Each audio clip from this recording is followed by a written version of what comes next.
School of International Studies, Jawaharlal Nehru University. Sir, we are honored to have you with us in this section.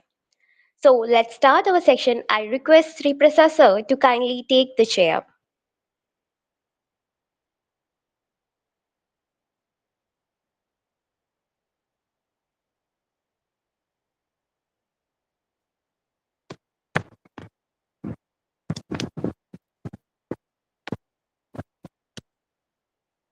Good evening, all. Am I audible now, sir? Should sir? Audible. And it is extremely a delightful moment for me to chair this third session of this two-day national seminar on parliamentary sovereignty versus judicial oversight, safeguarding freedom in security legislations.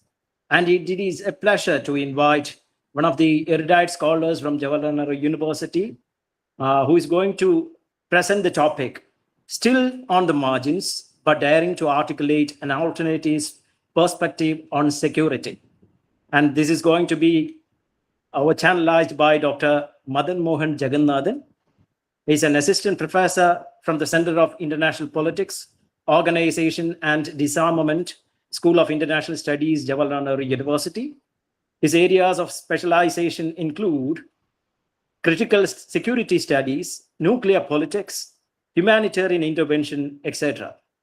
He's an erudite scholar who is having his MSc Physics and MA Political Science from Madras Christian College, and also pursued his MPhil and PhD in International Politics from Jawaharlal Nehru University.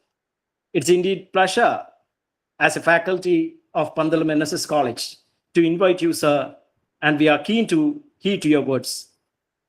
Welcome, sir.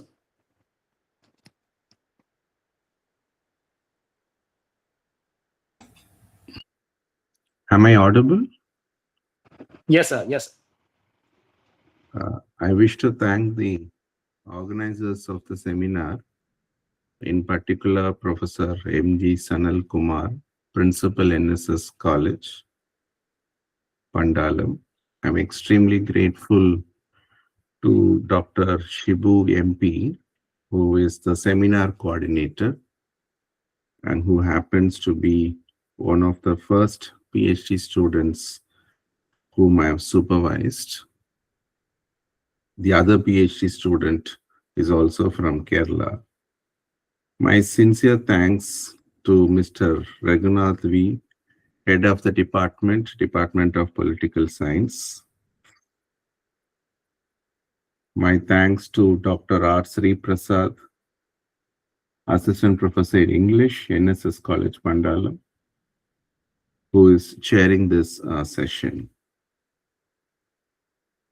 Thank you very much for the kind invitation. Many thanks for providing me an opportunity to present a paper at such an esteemed institution. And finally, I would like to thank the God Almighty for making this presentation possible despite several constraints. The paper is titled, quote, "Still on the Margins, but daring to articulate an alternative perspective on security," unquote. This is a work in progress. This paper or this lecture grapples with two puzzling questions. The first one is this, which is, despite being on the margins, how is it possible to articulate an alternative perspective on security? The second puzzling question, why does the pursuit of security create insecurity amongst people? In other words, why does the mainstream version of security endanger the freedom, liberty, and the well-being of the people, especially those from the marginalized communities? And this is how I address these questions, how I grapple with these questions, how I derive answers to these questions.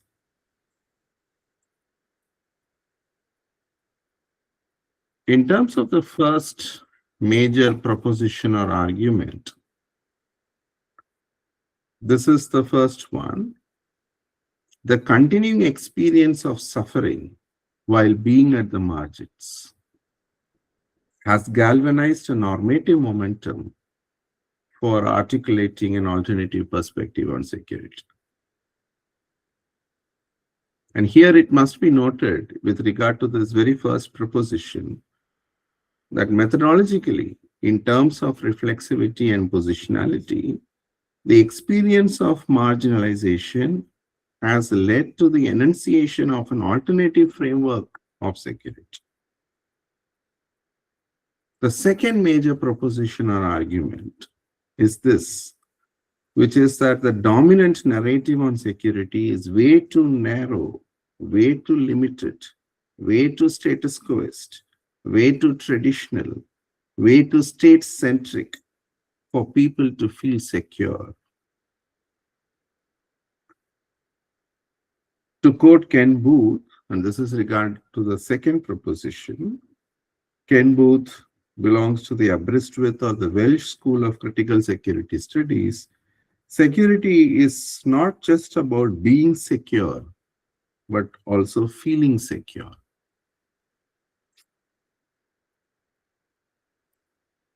Hence, and this is how we take forward and seek to derive these propositions. Because security is pretty much about feeling secure rather than merely being secure, there is a need for an alternative perspective on security. Merely broadening and deepening the conception of security is not adequate. Broadening and deepening the notion of security, say for instance, moving the referent object from the state to the individual, which we see in terms of human security, it constitutes a necessary condition for achieving emancipation. However, this broadening and deepening the notion of security does not fulfill the sufficient condition, which is very much required for achieving or attaining emancipation. What next? How do we go about from here? And here we move on to the next major point or proposition, which is that what needs to be done is the very concept, theory, and practice of security needs to be unpacked. Critical theory questions the uncritical acceptance of anything for that matter.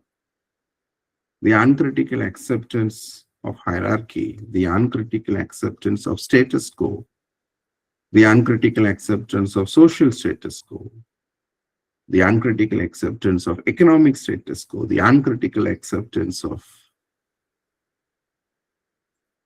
political status quo. If critical theory mounts a scathing critique on the status quo, now in this context, the concept, theory, and practice of security needs to be unpacked. And it may be unpacked in the following manner by raising these questions. Questions are inconvenient. Questions necessitate self-introspection, but nonetheless, questions need to be asked. They need to be raised. They need to be confronted. They need to be grappled with. What is the politics of security? Whose security are we talking about? Is it the security of the privileged? Or is it the security of the marginalized? Does the mainstream narrative on security address the concerns of the marginalized individuals and communities? Here I wish to cite and highlight the seminal contribution on security studies, critical perspectives by Xavier and Kyle Grayson. This book mounts a robust critique on the mainstream understanding of security. Now, moving further, we need to ask Questions such as, how is security pursued? By what means? At what cost is security practiced or pursued? Who pays the price for the pursuit of security? In other words, if politics is all about who gets what, when, and how, then with regard to the conceptualization, theorization, and practice of security, who is in, who is out? If the dominant version of security is exclusionary, which it is necessary to formulate, theorize, and practice an inclusive notion of security. A notion of security which everyone can relate to, which promises and leads to the emancipation of not just the proletariat, but the larger species, as Andrew Linklater would point out, inspired as he is by the Marxian strand of critical theory to some extent. In a seminal article, Steve Smith, the leading critical theorist, mounts a scathing critique on mainstream international relations theory. Mainstream international relations theory is eminently exclusionary. Hence, most of the people in the world are not able to relate to international relations and its dominant theoretical perspectives. Being at the margins, we dare to articulate, theorize, and practice an alternative perspective of security. A perspective of security which does not endanger the well-being of the marginalized communities. This is an alternative perspective of security which does not jeopardize the freedom and liberty of the individual. This is a perspective on security which is not partial but holistic, which is not exclusionary but inclusive. What exactly is this alternative perspective of security or alternative narrative on security? This perspective is anchored firmly in the tenets of critical theory. Hence, the focus is very much on the process, not on the outcome. It emphasizes change, not continuity. This perspective shifts the standpoint or the referent object from the sovereign state to the individual and the community. To quote Karl Marx, quote, philosophers have interpreted the world in many ways, but the point, however, is to change it, unquote. Accordingly, shifting the focus to security, security is not merely confined to absence of external threats. Security implies and connotes emancipation. Security is not just about blaming the other, getting paranoid about the other, blaming the other sovereign state. An inclusive notion of security would engage with the other, would respect the other, would consider the other at par or probably even more important than the self. To quote Ken Booth again, quote, emancipation is conceptualized as a liberation of individuals and communities from all constraints, be it economic, political, or social, unquote.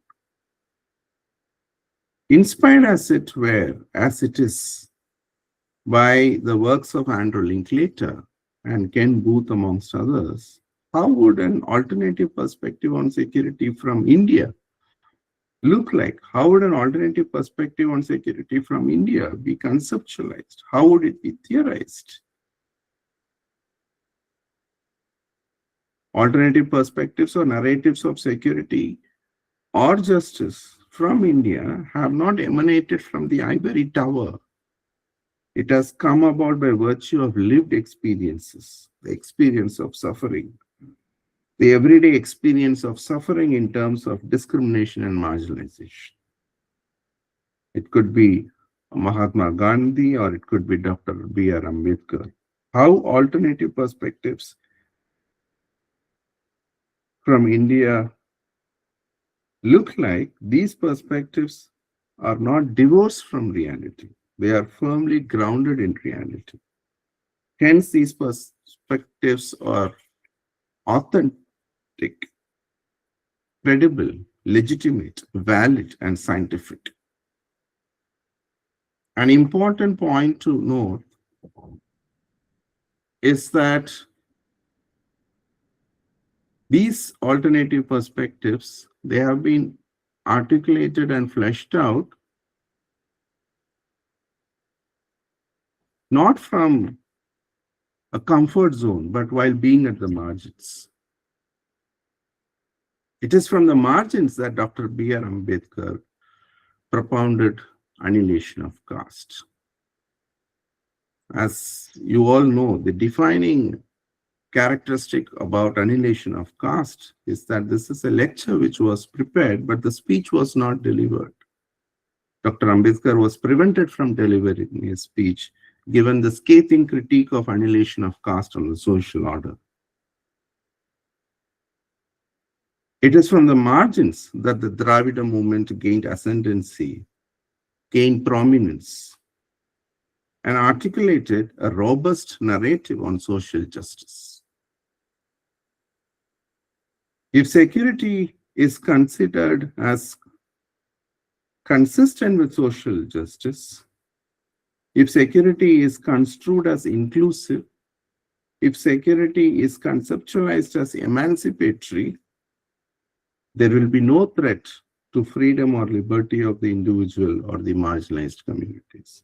So this kind of understanding of security, this notion of security, this concept of security, an alternative perspective, is not antithetical to freedom or liberty of the individual or that of the marginalized community.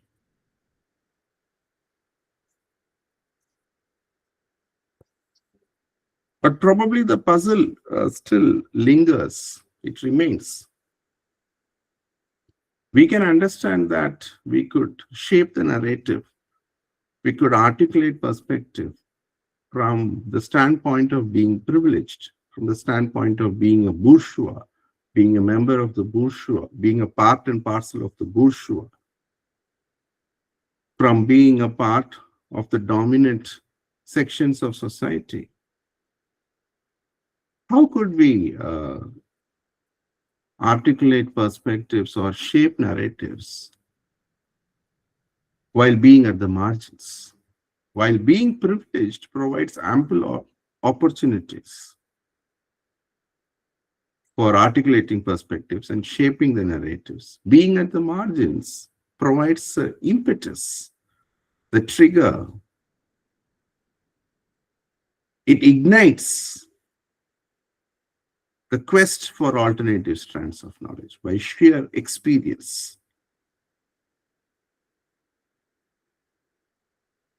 And hence we do find alternative perspectives and narratives. They are being fleshed out, they are being articulated from while being at the margins. Taking a cue from the methodological literature on reflexivity and positionality, more than anything else, experience constitutes knowledge. If this is indeed the case, the alternative perspective of security being articulated from the margins is an authentic and inclusive perspective, where no one is excluded, but everyone is included. To quote the Chief Minister of Tamil Nadu, Mr. M.K. Stalin, who heads the current DMK government, quote, "Ellorukkum ellam," unquote, in Tamil. Translated in English, it means, quote, "Everything is for everyone," unquote. Such is the inclusiveness of the alternative perspective on security. Thank you very much.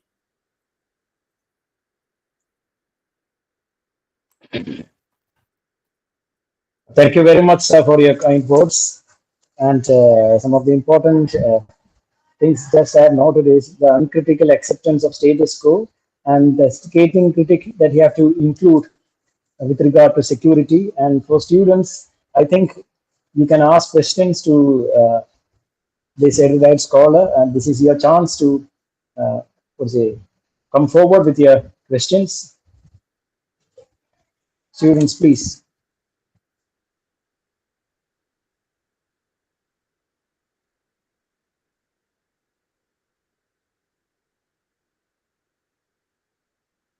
Sir, good evening, sir. I am Sharif from Political Science. So, my question is, why are marginalized voices often treated as subjects of security rather than producers of security knowledge? Could you explain your question further? Yes, sir. Yeah, sir. So, why are the marginalized voices often treated as subjects of security rather than the producers of security knowledge? So, they are often treated as subjects of security rather than the producers of the knowledge. So, can you explain on that topic? The way I understand is the marginalized communities are way too underprivileged Yes, sir. to set the narrative, to articulate the narrative. Yes, sir. So, in an important article, Lean Hansen, I think, The Little Mermaid Silent Security Dilemma. She, in fact, demonstrates as to how women in Pakistan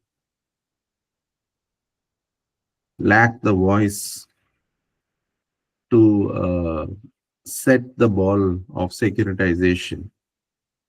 So, most often, the marginalized communities are voiceless. So, it's not just about can the subaltern speak. So, this is one question. Can the subaltern speak?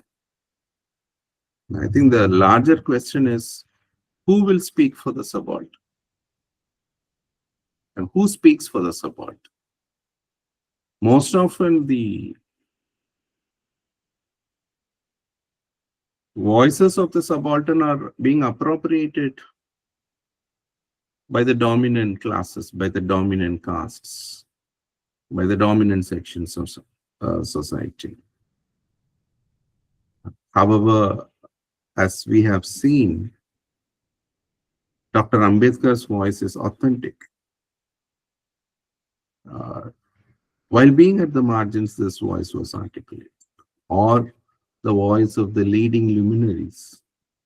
In the case of Kerala, Narayana Guru; in the case of Tamil Nadu, Periyar, C.N. Annadurai, M. Karunanidhi; in the case of West Bengal, Rabindranath Tagore, Gitanjali. So I think perspectives from India are rich in terms of their lived experiences, not so much in terms of an ivory tower engagement. So that's the USP of alternative perspectives which have been articulated, which continue to get articulated from India. I hope that addresses the question. Thank you. Thank you, sir. Thank you.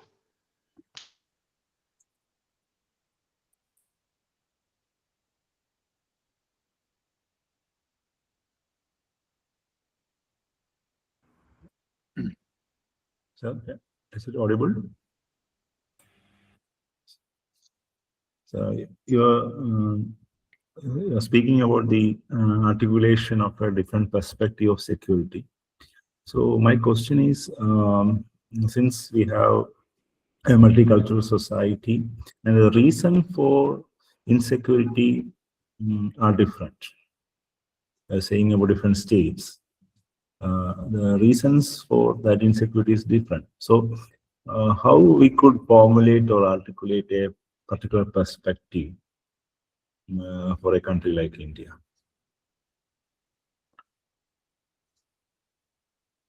Yeah, I think for India or for any other country, I mean, the referent object the standpoint, the vantage point needs to shift away from the sovereign state to that of the individual, to that of the larger community. And if that happens, then security will not just be merely seen as an absence of external threat, say from another country. The traditional notion of security is a military notion of security. It's a narrow notion of security. It blames the other country way too much.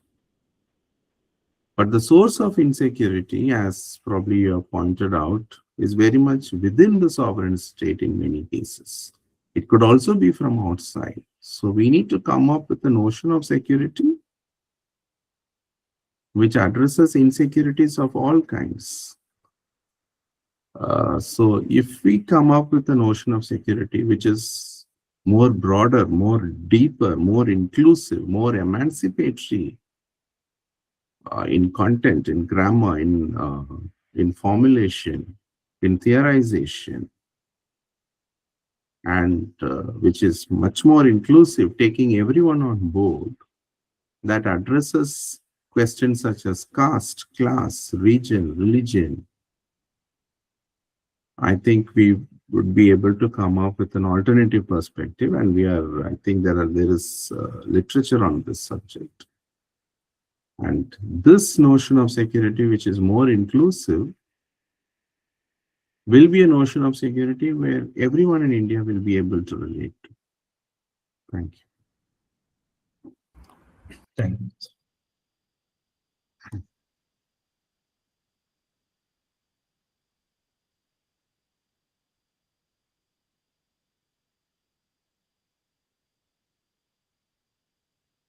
Sir, I do have also one question to add, sir. You were mentioning the idea of getting paranoid of the other. In our country, we do have the vulnerability of the marginalized communities to security threats and terrorism. This is also one of the focal points where security measures cannot be adopted fully. As you have rightly said, it is not the process, but you should focus on the outcome. How can you manage the security threats and terrorism when we speak on the marginalized communities? Yeah, I hope I have understood your concern and question correctly. What I was trying to say is that an alternative perspective of security focuses more on the process, not on the outcome. So what I was in fact trying to alert is a larger self versus other divide, which is visible in global politics, which is evident in human relations as well. The tendency to glorify the self, the tendency to romanticize the self, the tendency to appreciate the self, and the tendency to treat the other with the othering, the other with contempt, with as David Singer during the days of Cold War, he would say this is something like Ptolemaic parochialism. He calls this as Ptolemaic parochialism. During the days of Cold War between the former Soviet Union and the United States of America, the other is not given its due. But I think this needs to change, and this will change when we come up with an alternative narrative, an alternative perspective. The other is as important as the self.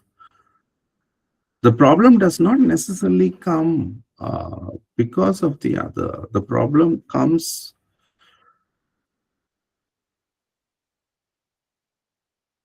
with the disproportionate glorification of the self and the demonization of the other.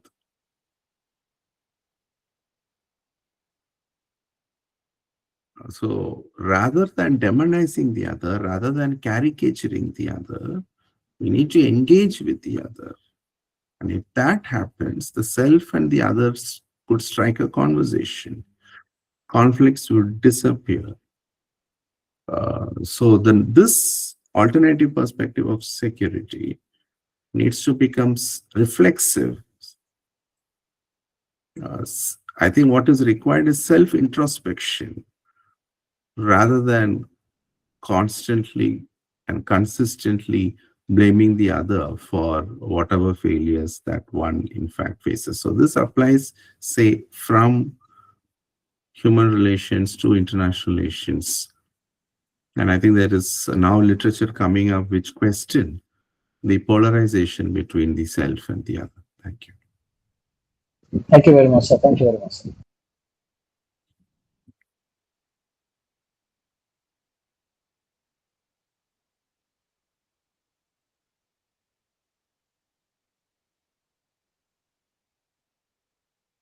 Dear teachers can also ask questions.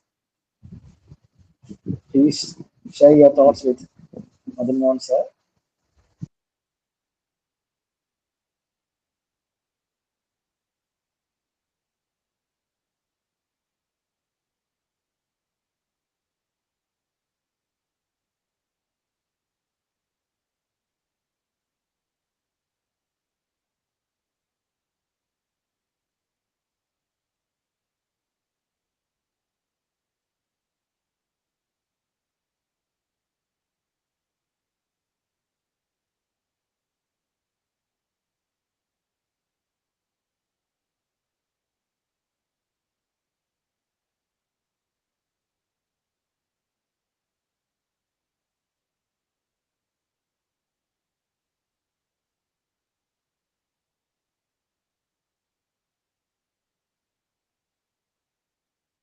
If you don't have any more questions, we can move on to the vote of thanks.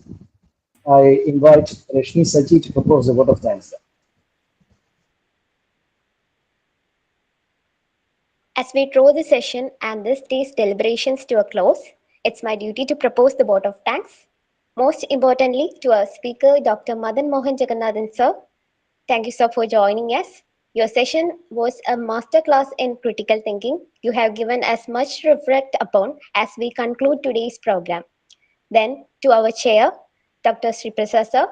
Thank you for your graceful moderation and for keeping the dialogue focused and intellectually stimulating. Then, to the organizers, our teachers, who are the driving force behind the successful conduct of the seminar, Raghunath sir, Head of the Department of Political Science, NSS College, Pandalam, Dr. Shibu MB sir, Ravishankar sir, Nirmalia ma'am, a huge thanks to you all for envisioning and executing this session so seamlessly. Last but not the least, to all the participants, your presence is what makes this academic exercise meaningful.